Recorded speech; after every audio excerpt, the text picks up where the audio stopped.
Em resposta ao Brasil, Ucrânia pergunta se país abriria mão da Amazônia para parar uma guerra. Em entrevista exclusiva à CNN, Ruslan Spirin, enviado especial da Ucrânia para a América Latina, questionou se o Brasil abriria mão da Amazônia para conseguir o fim de um conflito contra uma grande potência. Spirin defendeu os Estados Unidos e a União Europeia de críticas feitas pelo governo brasileiro sobre a guerra indireta que ambos alimentam contra a Rússia. O representante ucraniano afirmou ainda que o Clube da Paz, sugerido pelo governo Lula para encontrar uma saída diplomática para o conflito, só seria aceito se o seu objetivo fosse a retirada total das tropas russas da Ucrânia. O governo brasileiro vem apoiando de forma discreta a Rússia desde a presidência de Bolsonaro, inclusive comprando combustíveis russos sancionados pelo Ocidente e negando o envio de munições para a Ucrânia. Ainda assim, o representante ucraniano diz que Kiev está grato pelo apoio que parte da população brasileira dá ao país, inclusive em ajuda humanitária como alimentos e remédios. Curta o vídeo e se inscreva no canal. Olha isso, quase ninguém entendeu o que aconteceu aqui. Quando o presidente da Ucrânia, Zelensky, chegou na reunião do G7, são os 7 países mais ricos do mundo, vários líderes mundiais foram cumprimentá-lo, mas o presidente Lula permaneceu no seu lugar. Se você ainda não sabe a razão desse clima tenso, você precisa agora entender o que está acontecendo. Há 30 anos atrás, os 7 países mais ricos do mundo eram responsáveis por 70% do PIB mundial. E hoje eles somam apenas 44%. Nesse contexto, você já sabe quem está crescendo nesse cenário global, né? Os BRICS, aquele grupo que inclusive o Brasil é o atual presidente. E além da certa influência que o Brasil tem sobre o próprio BRICS, tem a própria influência que o Brasil exerce sobre o Mercosul. O Brasil, esse que você já sabe, assumiu uma postura neutra nessa situação entre Rússia e Ucrânia. E como o G7 investiu pesado pelo lado da Ucrânia, você já entendeu por que a pressão pra cima do Brasil tá tão grande. O Biden já disse que quer falar com o Lula sobre isso. Macron da França tá vendo o G7 como uma oportunidade de convencer Índia e Brasil sobre a Ucrânia. E já tá confirmado que não vai ter a reunião entre o Zelensky da Ucrânia e o Lula lá na cúpula do G7. Quando perguntado, o Zelensky disse que acredita que o próprio Lula que ficou desapontado com o cancelamento da reunião. Enquanto isso, aqui no Brasil foi revelado os dados de aumento da atividade econômica em 2,41%. O que fez o nosso ministro da Fazenda, Fernando Haddad, anunciar que o Brasil está preparado para iniciar o ciclo de queda de juros. Por outro lado, o presidente do Banco Central, Roberto Campos Neto, disse que o Brasil não fez quase nada de reformas. E o IBGE acabou de divulgar que o desemprego subiu no Brasil em 15 estados nesse primeiro trimestre de 2023. E o governo anunciou que, a pedido da pasta de direitos humanos, a nova carteira de identidade não vai ter mais o campo sexo. Se você faz parte da minoria que também gosta de utilizar essa plataforma para se manter sempre informado, não esquece de curtir o vídeo e seguir o perfil para receber mais como esse.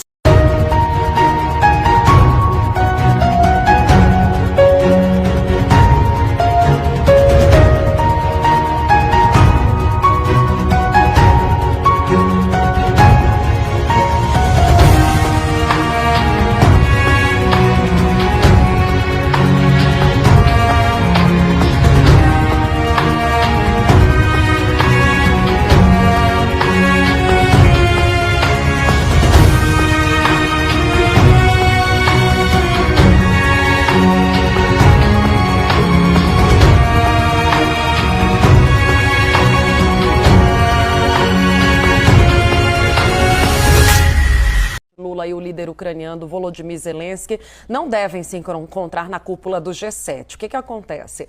Fontes do Itamaraty, do Planalto, também informam que foi feita uma proposta por parte de Lula a Zelensky, mas que houve incompatibilidade de agenda. Estranho é a palavra, Tainá. Você pegou direitinho a percepção que a gente está tendo também aqui entre os jornalistas, nos bastidores, sobre esse dia de hoje. Primeira coisa, né? O que a gente pode dizer é que o que chamou mais atenção foram os encontros que não aconteceram do que qualquer encontro que foi realizado durante a cúpula do G7. Esse é um ponto. O outro ponto é que as histórias estão desencontradas sobre os motivos pelos quais esse encontro não aconteceu. Então, quero contar alguns fatos aqui para vocês. Primeira coisa, o que você falou, o presidente ucraniano Volodymyr Zelensky disse na coletiva que quem fica decepcionado pelo fato de o encontro não ter acontecido é Lula e não ele, quando ele foi questionado por uma jornalista britânica sobre essa possível decepção pela não realização do encontro. Лідерами, але у всіх є свої якісь графіки. Я думаю, через це ми не змогли зустрітися з бразильським президентом. Вибачте, але ви розчаровані, що вам не вдалося знайти часу і з ним зустрітися? Це вас розчарувало? Я думаю, це його розчарувало.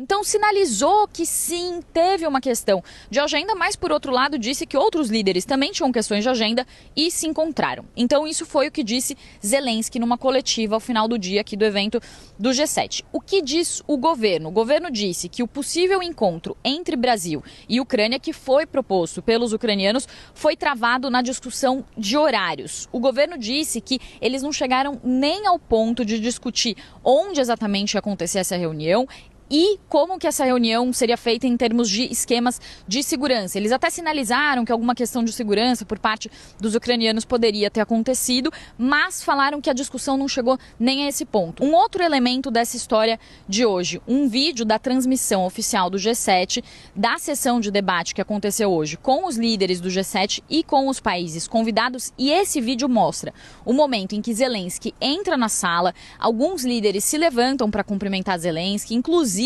Narendra Modi, que é o primeiro-ministro da Índia, ele vai até o encontro de Zelensky. Lula está sentado exatamente no lado oposto da mesa, em frente ao Zelensky. Ele está olhando para um documento, ele está com a cabeça baixa. Zelensky se senta, olha na direção de Lula, não é feito nenhum aceno e depois a reunião começa. Então é mais um elemento aí para a gente construir sobre essa história e sobre esse desencontro entre Ucrânia e Brasil. E o que dizem nos bastidores algumas fontes é que o governo brasileiro teria se sentido pressionado pela vinda de Volodymyr Zelensky ao encontro do G7. No Itamaraty, a fonte me diz o seguinte: cá para nós, né, esse spin, essa pressão do Zelensky, e usa essa palavra, pressão, na Índia e no Brasil também não ajuda, né? A razão dessa guerra, por tudo que eu compreendo, que eu leio e que eu escuto, seria resolvido aqui no Brasil, numa mesa tomando cerveja. Seria resolvido aqui. Se não na primeira cerveja, na segunda. Se não desce na segunda, na terceira. Se não desce na terceira, até acabar as garrafas, a gente iria fazer um acordo de paz. Foi invisível, foi invisível, foi invisível. Desliga o freio motor.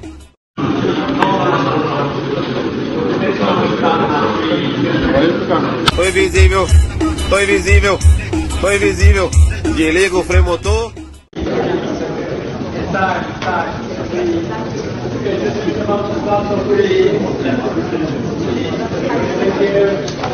Foi invisível, foi invisível, foi invisível. Desliga o freio motor. Foi invisível, foi invisível, foi invisível. Desliga o freio motor. Tô invisível, tô invisível. Deus é mais, Deus é mais, Deus é mais. Larga de problema hoje, viu, polícia? Aqui hoje tô indo pra casa. Larga de problema, viu?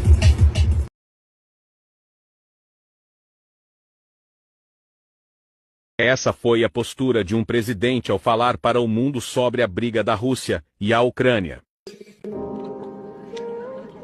O mundo é a nossa casa e Deus está acima de todos nós.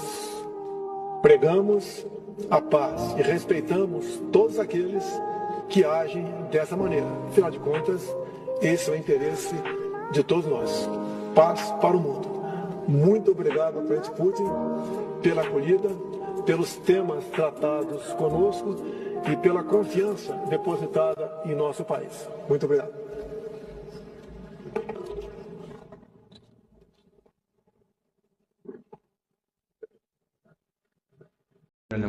Putin fez o anúncio em rede nacional de televisão sob a alegação de que a integridade territorial da Rússia está ameaçada. 21 de setembro.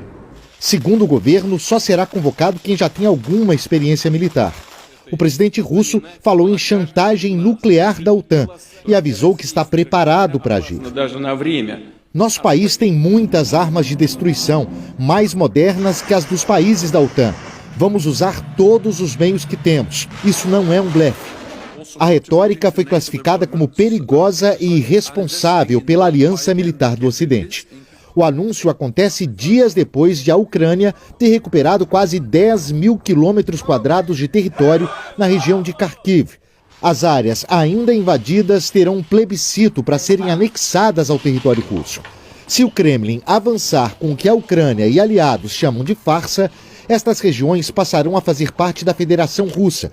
E se sofrerem um ataque, Moscou terá o argumento que precisava para usar armas nucleares, de acordo com uma lei assinada pelo próprio Putin 2 anos atrás. Além do decreto de convocação de tropas, o parlamento russo também aprovou uma lei que torna mais duras as punições para quem se recusar a servir as Forças Armadas e para quem abandonar o campo de batalha. As medidas geraram protestos em Moscou e em várias outras cidades da Rússia. As autoridades já alertaram que manifestações públicas não autorizadas pelo governo poderão ser punidas com até 15 anos de prisão. A busca por passagens aéreas para sair do país disparou após o discurso, que também provocou reações pelo mundo. Para a União Europeia, a fala demonstra o desespero dos russos com a perda de territórios na Ucrânia. A aliada China manteve a neutralidade, mas cobrou diálogo entre as partes para que se chegue a uma solução. No Vaticano, o Papa Francisco chamou de tortura, selvageria e monstruosidade os atos praticados contra os ucranianos e disse que pensar em usar armas nucleares no país é uma loucura.